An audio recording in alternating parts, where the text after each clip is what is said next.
You are under arrest. ये तो आपने सुना ही होगा क्योंकि ये फिल्मी डायलॉग है। फिल्मों में आपने सुना है जब पुलिस कहती है कि यू आर अंडर अरेस्ट। लेकिन अगर कोई कॉल करे और कहे कि you are under digital arrest तो इसे फिल्मी डायलॉग मत मानिएगा।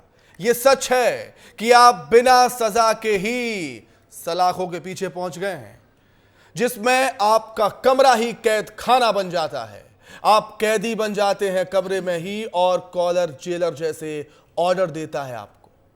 ना आप अपने स्थान से उठ सकते हैं, ना ही ये दर्द किसी से बयां कर सकते हैं। बस आप ये सोचते हैं कि काश ये कॉल ना रिसीव की होती तो जिंदगी बच जाती। आज विस्तार न्यूज पर हम इसी कॉल का विश्लेषण करने जा रहे हैं कि इससे कैसे बचा जाए। ये जनरल आने वाली फोन कॉल्स कैसे अलग होती है जिसमें आपकी जिंदगी कैदी जैसी हो जाती है। हमारे साथ दो खास मेहमान जुड़ रहे हैं इस समय। हमारे साथ मौजूद हैं, विक्टिम हैं प्रमोद गोस्वामी जी। प्रमोद जी बहुत स्वागत है आपका। और हमारे साथ साइबर एक्सपर्ट हैं शोभित जी हमारे साथ जुड़े हुए हैं। शोभित जी बहुत स्वागत मैं करता हूं आपका। आपको कहीं निकलना है लेकिन शुरुआत आपसे ही कर देता हूं मैं। शोभित जी आपसे सबसे पहले जानना चाहता हूं, डिजिटल अरेस्ट इस शब्द को आपने कब सुना, क्या होता है? देखिए, डिजिटल अरेस्ट अगर आप बात करें तो ये एक बहुत अच्छी नई टेक्नोलॉजी लोग लेके आए हैं। आपने सुना होगा पहले के ज़माने में जैसे लोग कुछ लोग आते थे, महिलाओं को जेवर देते थे और उनको बेसुध करके उनका घर का सामान लूट लेते थे। सेम उसी प्रकार से अब ये ऑनलाइन आते हैं, आपको अपने सम्मोहन में लाते हैं, आपको डराते हैं, कुछ तरीके से अपना क्रिएट करते हैं और कहीं ना कहीं आप जब डर जाते हैं, क्योंकि पुलिस की वर्दी देख के देखिए हर एक इंसान, आप भी अगर जा रहे हो पुलिस खड़ी हो और आपसे पूछताछ कर रहे तो आप भी 2 मिनट के लिए सहम जाते हैं कि ऐसा क्या हो गया। तो वही एक डर का फ़ायदा उठा के वो अपने आप को सीबीआई या नारकोटिक्स या एक ऐसे अधिकारी बता के और आपको कहीं ना कहीं उस मोटिव में ले आते हैं कि आप डर जाते हैं और कहीं ना कहीं सहम जाते हैं और ऐसा आपको लगता है कि नहीं यार, सामाजिक तौर पर मेरी एक वैल्यू है, कहीं ऐसा ना हो कि मैं इस लेवल पर कहीं चला जाऊँ। तो लोग उस डर के कारण वो उनकी बात सुनने लगते हैं, उनके साथ होने लगते हैं और जैसा वो बोलते हैं वैसा वो करने लगते हैं। लेकिन यही आप ध्यान रखें अगर कि जैसा कि श्री नरेंद्र मोदी जी ने और हमारे सीएम साहब ने भी कहा है कि कोई भी लॉ इन्फोर्समेंट फोर्स आपको व्हाट्सअप कॉल या आपको व्हाट्सअप कॉल के अलावा या आपको कोई भी ऐसा सोशल मीडिया से कॉल नहीं करती जी। वो डायरेक्ट आपको या तो समन भेजेगी या डायरेक्ट आदमी आएगा या नियरेस्ट थाने से आपके पास व्यक्ति आएगा। तो आप बिल्कुल सेफ रहें, अवेयर रहें, इस बात का ध्यान रखें। कोई भी अगर कॉल आ रहा है या कोई भी ऐसी बात चल रही है तो आपको बिल्कुल फ़ोन ना उठाना है। और अगर आपको भी लगता है कि आप कहीं ऐसा फंस गए तो आप सबसे पहले इंटरनेट बंद कर दीजिए मोबाइल का। ना रहेगा बांस ना बजेगी बांसुरी वाला जो एक मुहावरा है वो यहाँ बिल्कुल फिट है, क्योंकि जब इंटरनेट नहीं रहेगा तो वो लोकल नॉर्मल कॉल करेंगे ही नहीं। नॉर्मल कॉल नहीं करेंगे तो आपका ये है कि आपका काम बहुत आसानी से आप सेफ रहेंगे और बचे अच्छा, रहेंगे। मतलब नॉर्मल कॉल वो नहीं करते हैं? नहीं, नॉर्मल मतलब इंटरनेट के थ्रू ही कॉल करते हैं किसी भी, या फेसबुक पे वीडियो कॉल हो जाता है या इंस्टा पे वीडियो कॉल हो जाए या फिर व्हाट्सएप पे हो जाए, मतलब नॉर्मल कॉल नहीं आता है ऐसे ठाकों का? जी बिल्कुल नहीं, वो नॉर्मल कॉल नहीं करते, वो आपको वॉइस कॉल करेंगे, इंटरनेट कॉल्स करेंगे, जिससे उनको पकड़े जाने के तरीके थोड़े बस ऐसा उनको लगता है कि वो बच जाएंगे। पर हमारे साइबर पुलिस मध्य प्रदेश खासतौर से इतने हम लोग सक्षम है कि कहीं ना कहीं से हम उनको उठा ही लाते हैं, कहीं ना कहीं से हम उनको पकड़ के ही लाते हैं। ठीक है, मैं लौटूंगा शोभित जी आपके पास। प्रमोद गोस्वामी जी भी हमारे साथ जुड़े हुए हैं जो कि पेशे से टेलीकॉम इंजीनियर हैं और कल ही डिजिटल अरेस्ट के शिकार बने हैं। तो उन्हीं की कहानी, जो अरेस्ट होने की कहानी थी, उन्हीं की जुबानी हम समझ लेते हैं। प्रमोद जी बताइएगा सबसे पहले कि आपके साथ हुआ क्या, कॉल कब आया, कॉल करके उसने क्या कहा जो आपके सामने कॉल पर था? प्रमोद जी। मेरे पास जो फर्स्ट कॉल आया था जी, उस ड्यूरेशन में बोला गया था कि मेरी आइडेंटिटी मिसयूज हुई है, मतलब मेरे आईडी से मतलब गलत नंबर यूज किया जा रहा है जो कि मुंबई में लिया गया है जी। तो मैंने उस टाइम पे उनसे पूछा था ये कि ये कैसे हो सकता है, कैसे पॉसिबल है कि मैं तो यहाँ पे हूँ भोपाल में, फिर मेरा वहाँ पे कैसे पहुँचा? कि नहीं, ये आपका शॉप नंबर है, ये आपका मोबाइल नंबर है जो कि वहाँ पे यूज हो रहा है और इसके आधार पे आपकी एफआईआर हुई है, एफआईआर नंबर है। उन्होंने सारी चीज़ें मेरे को दी, तो मैंने वो चीज़ नोट डाउन कर ली क्योंकि वो वॉइस कॉल थी। मैंने सोचा कि हो सकता है वो फेक कॉल हो ये, तो हम उसको आधार कार्ड, हम खुद के आधार कार्ड से उसको चेक करेंगे, इसके बाद फिर हम अपने लोकल में जाके और एफआईआर कराएंगे उसकी। तो ये सारी चीज़ें नोट करके मैंने रख ली कि थोड़ी देर बाद मैं आऊँगा और उसको वो कर लूँगा, चेक करूँगा कि मेरे आधार से कितने मोबाइल नंबर चल रहे हैं। इसके थोड़ी से ही देर बाद 15-20 मिनट बाद वीडियो कॉलिंग आती है, जिसमें वो टोटल लिखा रहता है कि मुंबई क्राइम ब्रांच वगैरह। तो मेरे को एकदम से लगा कि अभी थोड़ी देर पहले कॉल आया था और इसके बाद हो सकता है कि ऐसा तो नहीं कि ये सच में हो। तो मैंने वो अटेंड कर लिया। अटेंड किया तो उसमें बाकायदे वर्दी में दिख रहे थे वो सभी लोग, 3 स्टार भी थे और पूरा क्राइम ब्रांच का ऑफिस टाइप का बना हुआ था वो पूरा। उसमें वायरलेस वगैरह भी दिख रहे थे। तो उसमें ये बोला गया कि तुम्हारे आईडी से अलीगल तरीके से मोबाइल नंबर वगैरह यूज हुआ है मुंबई में और इस पे ये केस वगैरह हुए हैं, FIR हुई है, इस तरीके से। फिर मेरे को वो किया गया तो बोला गया कि आपको 3.5 लाख रुपए जुर्माने के तौर पे भरना रहेगा और आपको सज़ा भी हो सकती है, ये सारी चीज़ें। तो उस जब ऑफिस वगैरह देखा तो मेरा भी संतुलन बिगड़ गया कि ऐसा हो सकता है क्या कि मेरी आईडी किसी ने शायद यूज की हो उसको और ये सारी बातें सच हों। तो उस टाइम पे मेरे को ये डिसाइड करने का वो नहीं मिला कि मैं मतलब ये मेरे साथ फेक हो रहा है। मेरे को लगा कि ये पुलिस वाले हैं तो सच हो सकते हैं क्या, ऐसे करके। तो उस टाइम ये होगा। बिल्कुल बिल्कुल प्रमोद जी, मैं आपके पास लौटूंगा। शैलेंद्र जी भी हमारे साथ जुड़ गए हैं जो कि ACP हैं क्राइम ब्रांच। शैलेंद्र जी बहुत स्वागत मैं करता हूं। शैलेंद्र चौहान जी हमारे साथ जुड़े हुए हैं। सर, इस तरह के जो केसेस सामने आते हैं उसको लेकर क्या कुछ कहना चाहेंगे आप? सबसे पहले एक जो डिजिटल अरेस्ट जो वर्ड अभी तक चल रहा है, अभी फ़िलहाल चल रहा है हमारे यहाँ पर मीडिया फील्ड में फैला हुआ है, अभी ज़माने में हमारे सोशल मीडिया के ज़माने में जो फैला हुआ है, इसको किस तरह डिफ़ाइन करेंगे आप?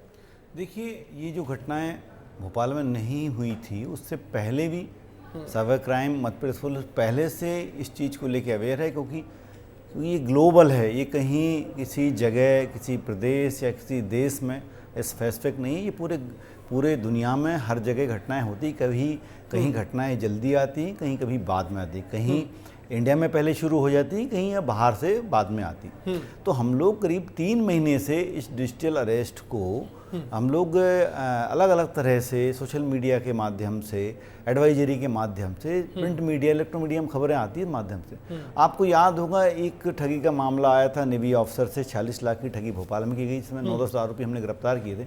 उसमें कुछ सिमिलर इसी तरह का कुछ मिला जुला तरह का घटनाक्रम था, इसमें कि उनके पार्सल में ड्रग आने की बात कही गई थी और उसमें उनके खिलाफ मामला दर्ज कर गिरफ्तारी करने का उनको जो धमकी दी गई थी। एक तरह से ऑनलाइन एक्सटॉर्शन है, अपन इसको अरेस्ट ना बोल के ऑनलाइन एक्सटॉर्शन है। और लोग झांसे में जाते हैं, या जो भी कहना चाहिए उनकी जानकारी के अभाव में, उनके डर में, या कहीं कॉन्फिडेंस की कमी के कारण। बल्कि अगर आप देखें तो ये जो घटना हुई, एक दिन पहले ही माननीय मुख्यमंत्री जी मध्य प्रशासन द्वारा साइबर में जाकर इस तरह का अवेयरनेस की गई थी। इसके पहले साइबर पुलिस द्वारा से अवेयरनेस की गई थी। तो कई बार क्या हो रहा है, हमारा जो इलेक्ट्रॉनिक मीडिया अपना अखबारों, सूचनाओं, संचार के माध्यमों से अलगावी चीज़ों से दूरी करता है और कई बार जो दुनियादारी के ज्ञान से हमें दूर रखता है। तो मुझे लगता है 2 दिन पहले से काफ़ी से मीडिया में प्रसारित किया जा रहा था इस चीज़ को, इस घटनाक्रम को, जो दुबई का घटनाक्रम था उससे। तो मेरा ये मानना है कि हम लोग बहुत पहले से ही Madhya Pradesh police, cyber police या हमारा भोपाल पुलिस लगातार जागरूक है। इसके अलावा कई बार लेकिन सर इसके बाद भी कई ऐसे लोग हैं जो इसके जाल में फंस रहे हैं, उसे रोकना होगा। उसे कैसे रोका जाए, इस पे मैं आपसे बातचीत करूंगा, इसी सवाल को लेके आऊंगा मैं आपके सामने। लेकिन प्रमोद जी, जो आपने बताया आपके साथ जो हुआ वो सब चीज़ें आपके सामने, हमारे सामने आपने रख दी। लेकिन आपको डर कब डर लगा कि ये मैं शायद फंस गया हूँ या मेरे साथ गलत हो गया है? कब डरे आप? मेरे को जो फर्स्ट कॉल आया था उस टाइम पे नहीं डरा था। उस टाइम पे तो मैंने सोचा था कि अभी थोड़ी देर बाद मैं अपना आईडी चेक करूंगा, इसके बाद फिर पुलिस को इन्फॉर्म करूंगा कि ये अगर सच है तो फिर मैं पुलिस को इन्फॉर्म करूंगा कि ऐसा है, नहीं तो ये फेक न्यूज़ है। तो उसके थोड़ी देर बाद जब क्राइम ब्रांच का बन के वो आया, कॉल आया और उसमें सारे लोग वर्दी में दिखे, तब फिर मेरे को लगा कि ऐसा तो नहीं कि ये सच है, मेरे खिलाफ आईडी यूज की गई है, ऐसा कुछ हुआ है करके ये सारी चीज़ें। उसके बाद आपको डर लगा, आप उसके बाद आप डर गए। जब वो पुलिस की वर्दी में दिखे तो तब लगा मेरे को कि ये हो सकता है कि मेरे आईडी मिसयूज की गई हो। हाँ, मतलब जो सामने से जो था आपको कॉल कर रहा था, आपको लगा कि ये शायद अब सच बोल रहा है, क्योंकि आपको ऐसा दिखा दिया गया, ऐसा आपके सामने एक ऐसा एटमॉस्फेयर क्रिएट कर दिया गया, ऐसा माहौल क्रिएट कर दिया गया कि आपको जो चल रहा है वो सच नजर आ रहा है। सही कह रहा हूं मैं? जी जी जी बिल्कुल। प्रमोद जी, मैं लौटूंगा आपके पास। शैलेंद्र जी किस तरीके से डिफाइन करेंगे इस चीज़ को? देखिए, अगर मैं इस चीज़ को एक सिंपल भाषा में ये कहूँ कि पुलिस का बन के, पुलिस का दिखा के लोगों से ठगी करना, उनका एक्सटॉर्शन करना, उनका उद्यापन करना या वसूली करना, ये डिजिटल अरेस्ट की जगह ये नाम दिया जाना चाहिए।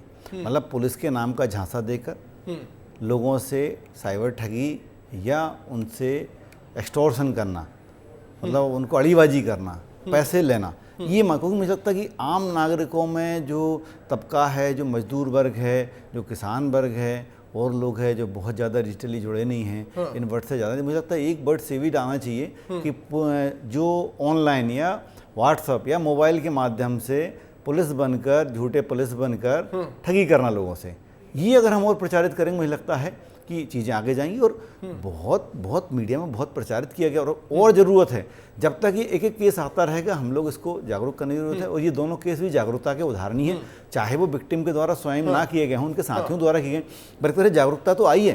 तो मेरा ये कहना है कि जागरूकता की बात आप कह रहे हैं शैलेंद्र जी, जागरूकता से जुड़ी हुई एक 4 तस्वीरें हम आपके सामने रखते हैं, दर्शकों के सामने रखते हैं कि केंद्र सरकार और राज्य सरकार भी लोगों को जागरूक करने में पीछे नहीं है।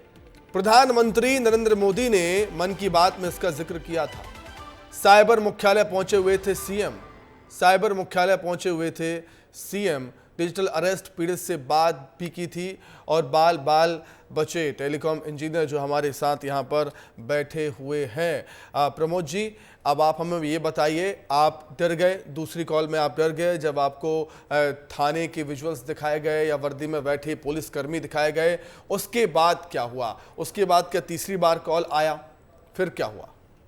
कंटिन्यू जैसे मैं काट रहा था, कॉल कट कर रहा था तो दोबारा फिर वीडियो कॉलिंग हो रही थी उसमें, ये सारी चीज़ें।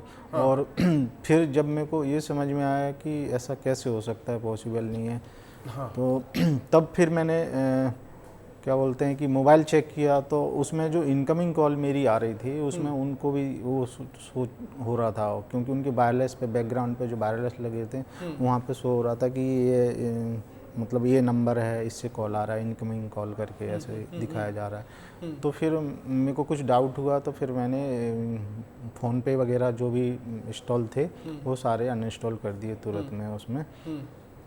लेकिन ये डर लगा रहा उस टाइम पे, मेरे दिमाग में ये नहीं आया कि मेरे साथ ये फेक कॉल चल रही है या ऐसा कुछ। तो मैं सबसे यही बोलूँगा कि भले ही हमें ये सारी चीज़ें जानकारी हैं, लेकिन उस सेम टाइम पे पेशेंस रखना ज़रूरी है, क्योंकि वही टाइम होता है जो आपके लिए घटनाक्रम बना देगा या उससे आपको बचा देगा। ये सारी चीज़ें हैं, तो इस पे ज़रूर ध्यान रखें कि ये हमारे साथ हो रहा है, ये सही है या गलत है, उसका निर्णय करें, इसके बाद ही कुछ करें उस पर। ठीक है, इसके बाद क्या होगा प्रमोद जी, उसके बारे में आपसे जानना चाहूँगा मैं। लेकिन शैलेंद्र जी, आप ये बताइए कि अगर इससे बचा कैसे जाए, जैसे कि हालांकि आप भी कर रहे हैं, पुलिस भी जागरूक कर रही है लोगों को, केंद्र सरकार भी लगी हुई है, पीएम मोदी ने मन की बात में जिक्र कर दिया, CM doctor Mohan Yadav police मुख्यालय में बैठ जाते हैं, आप लोगों से बातचीत होती है। आखिर अभी तक इतनी जागरूकता फैलाने के बाद भी, लोगों को जागरूक करने के बाद भी लोग फंस क्यों रहे हैं इसके जाल में? देखिए, वही घूम फिर के वही बात आ जाती है कि जहाँ पर देखिए साइबर ठगी का अगर मैं बताऊँ तो साइबर ठगी के सिर्फ मात्र 2 तरीके हैं। पहला आपका कम्युनिकेशन और दूसरा आपका ट्रांजैक्शन। कम्युनिकेशन जो टेलीकॉम कंपनियाँ करती हैं उससे आपको कॉल आते हैं। अब कॉल या कॉन्टैक्ट कई और तरीके से होता है, मेल से हो सकता है, SMS से हो सकता है, व्हाट्सअप से हो सकता है, वीडियो कॉल से, स्काइप से हो सकता है, सोशल मीडिया के माध्यम से हो सकता है, आपका टेलीग्राम से हो सकता है। तो एक कम्युनिकेशन आपके साथ होता है, आपके साथ संचार होता है, आपको मतलब आपसे संवाद स्थापित करते हैं। और नंबर 2 फिर आपसे ट्रांसफ़र कराते हैं। आपको जब भी आपसे कम्युनिकेशन में इनकमिंग कोई भी कॉल आता है, मैसेज आता है, लिंक आती है, आपको वीडियो कॉल आता है, व्हाट्सअप आता है, टेलीग्राम आता है, कुछ भी मैसेज आता है, आपको जो माननीय प्रधानमंत्री जी के शब्द हैं कि आपको रुकना है, सोचना है, फिर आपको कुछ आगे चीज़ बढ़नी है। तो पहला तो ये है। और जहाँ तक दूसरा है कि आप कोई भी ट्रांजैक्शन करना है तो पर आप पूरी तरह समझ लें कि फिर तो वो बहुत सोचना है और बहुत आपको विचार करना है। आपके सोचने विचारने के लिए आपका परिवार है, आपका मित्र है, आपका रिश्तेदार है, स्थानीय पुलिस स्टेशन है, आपको हेल्पलाइन नंबर, बहुत सारी चीज़ें। आप जो बोले केंद्र सरकारी mp.gov.cyber.gov.in वो साइट है, 1930 नंबर है, स्टेट के नंबर। रोज़ आपको टीवियों में, खबरों में, अखबार, इलेक्ट्रॉनिक और सोशल मीडिया में चीज़ें आती हैं। वो लगातार आपको उस पर चेतना जागृत करनी है, आपको सोचना है, अवेयर रहना, सतर्क रहना है, सावधान रहना। सावधानी के अलावा कोई बचाव नहीं है इसका। आपने अगर कॉल को संवाद स्थापित करते समय कोई सावधानी नहीं रखी, आपने लिंक क्लिक कर दी, आपने उनको कुछ मैसेज भेज दिया, कुछ जानकारी शेयर कर दी, तो फिर आप इससे बचना थोड़ा कठिन हो जाता। तो मेरा मानना है कि सिर्फ जागरूकता, सावधानी, सतर्कता ही एकमात्र और आखिरी उपाय। मतलब 1 मिनट 2-3 मिनट ठहरिए, सोचिए कि क्या ये सही है, मैं क्या करने जा रहा हूँ, मुझे क्या करना चाहिए। कुछ ना समझ आ रहा हो तो अपने रिश्तेदारों से बातचीत कीजिए, परिवार से बातचीत कीजिए और सबसे पहले तो पुलिस के पास चले जाइए। प्रमोद जी, जब आपने अपने मोबाइल से फ़ोन पे एप्लीकेशन जो पेटीएम यूज़ आप ट्रांजेक्शन करने के लिए करते हैं, यूज़ करते हैं, वो हटा दिया, उसके बाद क्या किया फिर आपने? उसके बाद तो मैं कंटिन्यू कॉल पे ही था। फिर इस सर वगैरह के गाइडलाइन के हिसाब से वो कॉल कट हुआ। फिर सर ने ही समझाया कि ये सारी चीज़ें नहीं हो सकती हैं, पॉसिबल नहीं है आपका ऑनलाइन कोई भी कुछ भी करे। तो जब तक आपके पास डॉक्यूमेंट ना आए, FIR ना हो, जब तक ये सारी चीज़ें पॉसिबल नहीं है तो ये चीज़ों नहीं करना है किसी भी हालत में। ये चीज़ें नहीं होना चाहिए, ऐसा चीज़ें। मतलब इतना, मतलब आपने अपनी एप्लीकेशन अनइंस्टॉल कर दी फ़ोन से, उसके बाद आप पुलिस के पास पहुंच गए, सर के पास पहुंच गए थे? ये सर तो घर पे ही आ गए थे। अच्छा, सर ही घर पे आ गए थे। ये बहुत अच्छी बात है। ये एक और अच्छी बात है कि पुलिस ही एक्सपर्ट ही आपके घर पर पहुंच रहे हैं और आपकी मदद कर रहे हैं। ये जो काम चल रहा है सर की, जैसे सर ने प्रमोद जी बता रहे हैं कि आप इनके घर पर पहुंच गए थे, किस तरीके से आपको पता चला कि प्रमोद जी ऐसे शिकार हो रहे हैं डिजिटल अरेस्ट के? घटना की गंभीरता देखते हैं। जब मामला लाइव चल रहा हो, हाँ, व्यक्ति शिकार होने जा रहा हो, तो घटनाक्रम हमारे लिए सिर्फ फाइनेंस या ठगी सिर्फ मात्र मुद्दा नहीं रहता। एक परिवार के साथ उसकी सुरक्षा, उसका मान सम्मान, उसका जो जीवन जो जुड़ा होता है, वो चीज़ों के साथ कहीं भी कुछ भी दुखद या अप्रत्याशित ना घटे, इसलिए हम लोगों ने वहाँ सीनियर लेवल पर पहुंचकर बैठकर बात करना ठीक समझा। क्योंकि हम जो करना चाहते या जो कहना चाहते वो पूरी तरह, अगर वो विक्टिम और जो सामने वाला है, जो फ्रॉड है, उसको कम्युनिकेट नहीं कर पाते, इस बीच में कुछ ऐसी चीज़ें हो सकती हैं। तो इसके लिए हमने स्वयं जाना ठीक समझा, स्वयं टीम लेकर गए, ताकि हमें मालूम है कि हम किस तरह इनको विक्टिम को बात करने के कई बार विक्टिम भी चीज़ें समझने को राजी नहीं हो पाते, क्योंकि वो उन्होंने इतने झांसे और धोखे दिए होते हैं कि वो उनको सही मान बैठते, तभी तो ये आगे बात बढ़ती है। तो इसलिए जैसे ही कॉल आया तो हम लोग तो इस चीज़ की गंभीरता से जानते हैं। बहुत ज़्यादा पैसा ट्रांसफ़र हो तो उसे वापस नहीं किया जा सकता। कुछ अप्रत्याशित किसी को कहना चाहिए शारीरिक क्षति हो जाए, किसी को अटैक आ जाए या BP हाई लो हो जाए, तो वो भी इनकार नहीं किया। तो जितना जल्दी रिस्पॉन्ड कर सकते थे उतना हम लोगों ने किया, और हमें बड़ी खुशी है कि क्राइम ब्रांच इस चीज़ को, इसका समापन अच्छे तरीके से कर पाई। प्रमोद जी, इसके बारे में आपने अपने परिवार वालों से पहले बातचीत की, किसी को बताया कि मेरे साथ ऐसा हो रहा है क्या प्रमोद जी? हाँ, बाद में फिर ये सारी चीज़ें बताई हैं। पहले तो टाइम नहीं मिला था, उस टाइम ड्यूरेशन में कोई किसी से बात नहीं हो पाई थी। इसके बाद जब कॉल डिस्कनेक्ट हुआ तो तब फिर सबको बताया ये। लेकिन मैं सबसे यही कहूँगा कि उसी टाइम का जो रहता है वही इम्पोर्टेंट रहता है। आप सोच समझ के करें, जैसे ऑनलाइन कर रहे हैं तो ऑनलाइन पेमेंट तभी करें जब आप ये जान आपसे भी पेमेंट मांगी थी क्या? आपसे भी कुछ पैसों की डिमांड हुई थी? डिमांड वो यही बोल रहे थे कि आपको 3.5 लाख जुर्माने के तौर पे भरना पड़ेगा, ये अच्छा। सब। हाँ, तो ये सब हो रहा है। लेकिन अगर ये कॉल डिस्कनेक्ट नहीं होता या कुछ होता, हो सकता है मैं भी उसमें प्रलोभन में आ सकता था या कुछ भी हो सकता था, वो सारी चीज़ें। लेकिन सबसे मैं यही कहूँगा कि आप जो भी ऑनलाइन ट्रांजेक्शन कर रहे हो तो वो देख के ही करें, लिंक चेक कर लें कि वो सही है या नहीं है, OTP जो आ रहा है वो पढ़ लें कि ये जो हमने डाला है वही OTP है कि किसी और ने भेजा है। नहीं प्रमोद जी, किसी को पैसे देने ही नहीं ना, क्यों सर? किसी को पैसे ऑनलाइन अपन को ट्रांसफर ऐसे करनी नहीं है कि अगर कोई वीडियो कॉल करके आपसे अगर पैसे मांग रहा है तो क्यों देने उसे? कोई अनजान कॉल अगर आ रही है तो? हमारी प्रमोद जी से बात हुई तो हमने यही कहा कि एक आम व्यक्ति का जो सामान्य मस्तिष्क होता है हम उसी से विचार करें, बहुत ज़्यादा ना लगाएं कि कोई व्यक्ति आपसे लाइव क्यों पैसे मांगेगा, अपना परिचय दिखा के क्यों पैसे मांगेगा, अपनी वर्दी दिखा के क्यों पैसे मांगेगा, रिकॉर्ड पे क्यों मांगेगा, कोई अगर करेगा तो ऐसा। और दूसरा, जब तक अपना स्थानीय थाना उसमें इन्वॉल्व ना हो, अपने स्थानीय थाने, कोई पुलिस कहीं कुछ नहीं कर सकती, आपको स्थानीय थाने से ही जानकारी मिलेगी। अगर आपके खिलाफ कुछ हो रहा है, आपके खिलाफ केस है, एफआईआर है, घटनाक्रम है, अरेस्ट है, पूछताछ है, आपकी जमानत है, गिरफ्तारी है, रिहाई जो भी, तो स्थानीय पुलिस की जानकारी में ही होगा। तो सबसे पहले अपना जो सोर्स ऑफ इंफॉर्मेशन या पॉइंट ऑफ हेल्प वो अपने स्थानीय थाने को पकड़ें। आप 100 डायल फोन करें, मैं नहीं कहता कि आप थाने जाएं, 100 डायल फोन अच्छा करें। प्रमोद जी 2 मिनट रुकिए सर। प्रमोद जी आपको क्या कह के पैसे मांगेगा, एक बार फिर से सुनना चाहूंगा मैं, क्या बोला गया आपसे कि इस चीज के लिए पैसे चाहिए? जो मेरी आईडी मिसयूज की गई है उसके आधार पे एफआईआर जो हुई है उसके लिए आपको इतने जुर्माने के तौर पे पैसे भरना पड़ेगा। जुर्माने के तौर पे शैलेंद्र जी 3 लाख रुपया? देखिए, वो लोग जो कानून पढ़ाते हैं ना, तो भारतीय दंड, अलग ही कानून चल रहा है उन लोगों का। जो भारतीय न्याय संहिता है वो उसमें कहीं कहीं जुर्माने का प्राविजन है और कहीं कहीं सजा का प्राविजन। तो वो इस तरह पूरा माहौल बनाते हैं, इस तरह वातावरण बनाते हैं, जो वीडियो कॉल करते हैं तब इसमें समझाते हैं कि इसमें इस केस में ऐसा होगा तो ऐसी सजा होगी। एक हाइपोथेटिकली जो है वो उनको इम्प्रेस करने के लिए, मनोवैज्ञानिक दबाव डालने के लिए इस तरह की बातें की जाती हैं।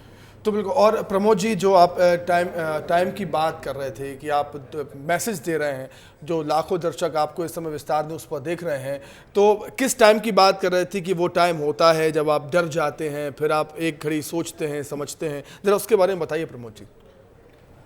मेरे हिसाब से कि जैसे कि मेरे पास भी जब फर्स्ट कॉल आया था तो वो मेरे को लगा था कि हाँ ये फेक कॉल हो सकता है, लेकिन जिस नज़रिए से इंसान गुजरा नहीं है, जैसे कि पुलिस पे कभी ऐसे मतलब आमना सामना नहीं हुआ है इन चीज़ों में कि मेरा कुछ मतलब एफआईआर वगैरह ये सारी चीज़ें हुई हों, तो उस टाइम पे डर जाता है कि ऐसा कैसे हो सकता है, मेरे साथ ऐसा हो गया। और जो नहीं किया है वो तो इंसान पहले और भी हो जाता है ये सारी चीज़ें, तो इनमें थोड़ा ध्यान रखना है सबको। हाँ, तो जैसे शैलेंद्र जी, ये प्रमोद जी हमें बता रहे हैं कि कभी पुलिस के यहाँ पे वो नहीं गए, पुलिस थाने नहीं गए, पुलिस वालों से कभी मुलाकात ऐसी नहीं हुई, ऐसा उन्होंने कभी नहीं देखा कि कॉलर, मतलब एक भोले भाले आदमी को डरा देना, उसके सामने ऐसी सच्चाई पेश कर देना कि वो जो उसके आंखों के सामने चल रहा है उसको सच मान ले और ठगी का शिकार हो जाए, यही तरीका है शैलेंद्र जी? बिल्कुल सही। एक्चुअली होता क्या है कि अगर हम माने तो हर एक आदमी नागरिक पुलिस से नहीं जुड़ा होता, ना पुलिस से काम पड़ता, 1% ही जुड़ा होता। अगर मैं मान के चलूँ तो 1% व्यक्ति ही जिसको पुलिस से काम पड़ता, आप बाकी अपना दुनियादारी, उसका जीवन चल रहा है, बिल्कुल चल रहा है। बात यहाँ पे होती है कि कोई बाहर से वीडियो कॉल करके करत, आप यार मैं छोटी सी घर में भी अगर हम तस्वीर भी बदलते हैं, तस्वीर की जगह बदलते हैं, बेड की जगह बदलते हैं, सोफे की जगह बदलते हैं, घर में सामान भी आता है, धनतेरस पे एक बर्तन भी आता है, तो हम परिवार से सलाह लेते हैं, बड़ा मोबाइल आता है तो हम सलाह लेते हैं। मेरा यही कहना है कि जब आपको 3.5 लाख रुपए का विषय आया है, वैसे मैं प्रमोद जी काफ़ी खुशकिस्मत है, भाग्यशाली हैं, और मैंने कहा सब चीज़ें अच्छी रही हैं, उनके कोई पुण्य कर्म है कि हमारा इनका कुछ भी नुकसान नहीं हुआ। बट जब भी ऐसी हमें एक सलाह जरूर लेनी है, सलाह कोई भी दे सकता है, पड़ोसी हो सकता है, फोन मित्र हो सकता है, हमारा सहकर्मी हो सकता है, पत्नी हो सकती है, पति हो सकता है, बच्चे हो सकते हैं, कोई परिचित वकील हो सकता है। तो बस यही मेरा कहना है कि इसमें सेकेंड ओपिनियन, मेरा छोटा सा मानना है, जब भी आप बड़ा मोबाइल खरीदते हैं तो एक राय लेते हैं अच्छा मोबाइल कौन सा है। आपको बड़ी बीमारी में इलाज करना होता है तो आप सेकंड ओपिनियन डॉक्टर के लेते हैं कि बाकी बीमारी है कि नहीं मेरे को। तो एक सेकंड ओपिनियन आपको लेनी चाहिए, ये सब लोगों को होना चाहिए। जब आप अनजान व्यक्ति से संवाद कर रहे हो, अनजान व्यक्ति को ट्रांजेक्शन कर रहे हो, उसका पैसे का स्थानापन्न कर रहे हो, आप पैसे भेज रहे हो, तब आपको बहुत जरूरी हो जाता है। परिचित में है, व्यक्ति शह कर रहे हैं, और वो भी आप दूर बैठे हुए आप नहीं जानते, जिस व्यक्ति को आप नहीं जानते उससे संवाद स्थापित कर रहे हैं, उससे पैसा ट्रांसफर, तब ये बहुत जरूरी हो जाता है कि आप उसका सत्यापन करें, कम से कम एक एक और अतिरिक्त सोर्स से, अतिरिक्त आपके सूत्र से उसका सत्यापन करें। किसी की सलाह ले लें, पुलिस के पास ही चले जाएं, परिवार वालों से बात करें, रिश्तेदारों से बात करें कि मेरे साथ ऐसा हो रहा है, मेरे से पैसों की डिमांड हो रही है कि आखिर क्या करना चाहिए। प्रमोद जी, आपके पास जब कॉल आया तो आपने ही बताया कि एक घड़ी लगा कि ये फेक हो सकता है, लेकिन जब आपको पुलिस की वर्दी में एक चेहरा दिखता है तो समझ आता है आपको कि कुछ हो सकता है आपके साथ। इस मतलब आप भी समझ रहे होंगे, आप भी जान रहे होंगे कि क्या जागरूकता की कमी लोगों में अभी भी है, जिसकी वजह से लोग ऐसी ठगी का शिकार हो जाते हैं। प्रमोद जी। जी बिल्कुल, जागरूकता की ज़रूरत है इसमें, और उस टाइम पे बिल्कुल ध्यान रखने की ज़रूरत है। जैसे सर बता रहे थे कि सेकेंडरी आपको किसी से संपर्क करना है, पूछना भी है, लेकिन मैं यही बोल रहा हूँ कि सेम टाइम जब आप कोई डिसीजन ले रहे हो तो उस टाइम पे आपको ये चीज़ ध्यान में ज़रूर रखना है कि हम जो कर रहे हैं वो सही है कि नहीं है, या जो हमारे साथ हो रहा है वो सही है कि नहीं है, तभी हम सामने कुछ और करें उसके हिसाब से। मध्य प्रदेश में कई सारे मामले सामने आ चुके हैं, एक एक करके आपको बता देता हूं। 13 नवंबर भोपाल, टेलीकॉम इंजीनियर इसका शिकार हो जाते हैं, लेकिन पैसे नहीं देते, हमारे बीच बैठे हुए 6 घंटे तक डिजिटल अरेस्ट करके रखा, 4 लाख रुपए की मांग की थी। दूसरा मामला 13 नवंबर खंडवा, नर्सिंग ऑफिसर 21 घंटे तक अरेस्ट करके रखा, सहेली से 50,000 ठग लिए। 9 नवंबर की बात है जब भोपाल में दुबई का कारोबारी 6 घंटे तक डिजिटल अरेस्ट रहता है।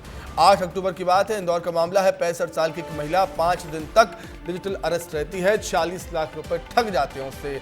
5 अक्टूबर इंदौर का मामला, आनर कैट के वैज्ञानिक 6 दिन तक डिजिटल अरेस्ट हो जाते हैं, 71 लाख चले गए। 13 अगस्त उज्जैन का मामला है, रिटायर्ड बैंक अफसर डिजिटल अरेस्ट हो जाते हैं, 39 लाख की उनसे ठगी हो जाती है। देख रहे हैं आप, कोई डॉक्टर है, कोई सीए है, कोई इंजीनियर है, कोई साइंटिस्ट है, लेकिन ऐसा माहौल बनाया जाता है, ऐसा डराया जाता है, सच्चाई पेश की जाती है कि इन ठगों के जाल में फंस जाते हैं। 2 खास मेहमान लगातार हमारे साथ जुड़े हुए हैं। प्रमोद जी हैं जो विक्टिम हैं, पीड़ित हैं, और हमारे साथ शैलेंद्र जी हैं जो एक्सपर्ट हैं, डीसीपी। सबसे पहले शैलेंद्र जी, आपसे ही मैं समझ लेता हूं कि इतने सारे लगातार मामले सामने आ रहे हैं, जैसा कि मैंने भी जिक्र किया, कोई डॉक्टर, कोई इंजीनियर, कोई सीए, कोई साइंटिस्ट, लेकिन जब दिमाग काम नहीं करता तो फिर ठगी के शिकार हो ही जाते हैं। देखिए, जैसे बीमार कोई भी व्यक्ति हो सकता है, डॉक्टर भी बीमार हो सकता है, अच्छा वाहन चालक भी, गाड़ी से दुर्घटना हो सकती है। इस तरह अपराध का शिकार कोई भी व्यक्ति हो सकता है, वो पुलिस वाला भी हो सकता है। ये एक क्षणिक वो मन स्थिति है जिसमें व्यक्ति निर्णय करने में गड़बड़ी या हड़बड़ी करता है, वहाँ पर इसका शिकार हो सकता है। तो ये हम विषय छोड़ दें कि कौन किस प्रोफाइल का व्यक्ति, किस कैटेगरी का व्यक्ति, किस पोर्टफोलियो का व्यक्ति हो सकता है। वो आपका जो क्षणिक जो मन स्थिति होती है इसमें कि आप निर्णय की क्षमता में गड़बड़ी कहीं करते, फैसला करने में गड़बड़ी, की समझने में गड़बड़ी करते, वो किसी से हो सकता है। पर समझने वाली बात ये है कि हम पैसे क्यों दें। ठीक है, आप ऑनलाइन आप बहुत देर तक बात हुई, आप तो घर में ही हैं, कहीं कुछ तो हो ही नहीं रहा है, तो बात करते रहें, खूब बातें करते रहें। जब पैसे देने की बात आए तब तो सावधान हो जाएं। बिल्कुल। और वो भी अनजान व्यक्ति, वो दूर बैठा हुआ व्यक्ति, इसका कोई और छोर नहीं है, हमें कोई फायदा देने वाला नहीं है। और दूसरी बात, पुलिस, आपने जब पुलिस की बात आती है तो हमें अपनी लोकल पुलिस को दिमाग में लाना चाहिए। जब पुलिस की बात आई तो हमारा 100 डायल दिमाग में आता है। तो ये सब चीजें अगर हम दिमाग में रखेंगे, अब जब सामने पुलिस ही है, जब पैसे पुलिस ही मांग रही है, तो फिर किस पुलिस के पास जाइएगा, बात ये भी हो जाती है ना। शैलेंद्र जी, मैं लौटूंगा आपके पास। प्रमोद जी, जिस तरीके से कई मामले हमने ग्राफिक्स के माध्यम से दिखाए, किसी से 71 लाख, किसी से 61, किसी से 60, किसी से 40, आपसे भी 40 लाख की मांग की थी। आप किस पॉइंट पे जाकर ठहर गए, रुक गए, आप समझ गए कि ये गलत है, मेरे साथ गलत हो रहा है? वो कौन सा पॉइंट था? वो वही पॉइंट था जब मेरा स्क्रीनशॉट उस पे दिखा बैकग्राउंड पे उनके पे, हाँ। कि मेरे जो कॉल आ रहे थे वो वहाँ पे मतलब डायल हो रहे थे कि ये कॉल आ रहा है, इनकमिंग कॉल, ऐसे करके। तब मेरे को लगा कि ऐसा तो नहीं है, ये कुछ फेक एक हो। तो फिर मैंने धीरे से जाके जो भी ट्रांजैक्शन वगैरह था उसको डिलीट मार दिया तुरंत उसको। लेकिन मेरा पॉइंट वही है कि मेरे को ये समझ नहीं आया कि ये रियल है। मेरे को यही लगा कि ये रियल मतलब पुलिस वाले हैं जो कि ऑनलाइन वो कर रहे हैं। तो इसलिए मेरे को ये अच्छा, ध्यान उनका में आया बोलने कि- का तरीका कैसा होता है? बोलने का तरीका ऐसा होता है कि आपको सच में लग रहा था कि कोई पुलिस वाले ही बोल रहा है, क्योंकि फर्क समझ में जाता है ना। एक्टिंग करते हैं क्या? बिल्कुल सेम वैसे ही थी, इंग्लिश में भी बात कर रहे थे वो, पीछे कुछ मराठी में भी बात कर रहे थे बैक साइड से, ऐसा था। हाँ अच्छा, आपका बोला था कि मुंबई से हो रहा है सब कुछ, इसलिए मराठी में बात कर रहे हैं। जी जी। देखिए, तो ये सारी चीज़ें थी, तो ये नहीं लगा कि मेरे साथ फ्रॉड हो रहा है, मेरे को लगा कि मेरे साथ मेरी आईडी मिसयूज की गई है, जिसके तरीके से ये सारा वो है। ठीक है, मतलब पूरी प्लानिंग होती है। अगर मुंबई की बात हो रही है तो मराठी आपको सुनाई देगी, गुजरात की बात हो रही है तो गुजराती आपको सुनाई देगी। समझ रहे हैं ना आप किस तरीके से जाल में फंसाते हैं। शैलेंद्र जी, आखिरी रिमार्क कमेंट आपसे, कंक्लूजिंग कमेंट चाहूँगा, किस तरीके से बचा जाए और क्या कुछ कर सकते हैं सरकार भी, प्रशासन भी, आप लोग भी, ताकि ये मामले कम हो सकें? मेरा तो यही कहना आखिरी वर्ड्स में ये कि हम सबकी जिम्मेदारी है कि हम लोग जो समझ चुके हैं, जो समझदार हो चुके हैं, जो सारे फ्रॉड को समझते हैं, जो थोड़ा ज्ञान रखते हैं, उनकी जिम्मेदारी की समाज की बाकी लोगों में इस बात की अलग जगाएं, जागरूकता लगाएं, संवेदना लाएं उनमें, अब संवाद करें, उनसे बातचीत करें, बताएं, परिवारों में बात करें, बच्चों से बात करें, थोड़ा ग्रुप बना के बात करें, क्योंकि मुझे नहीं लगता कि ये कोई आखिरी मामला होगा या ये कोई आखिरी इस तरह की कार्यप्रणाली हो, नई कार्यप्रणाली कोई आ जाएगी। तो हमको मोबाइल के जितने फ़ायदे हैं, मोबाइल के खतरे, मोबाइल से होने वाले फ्रॉड के बारे में हम समझाएं।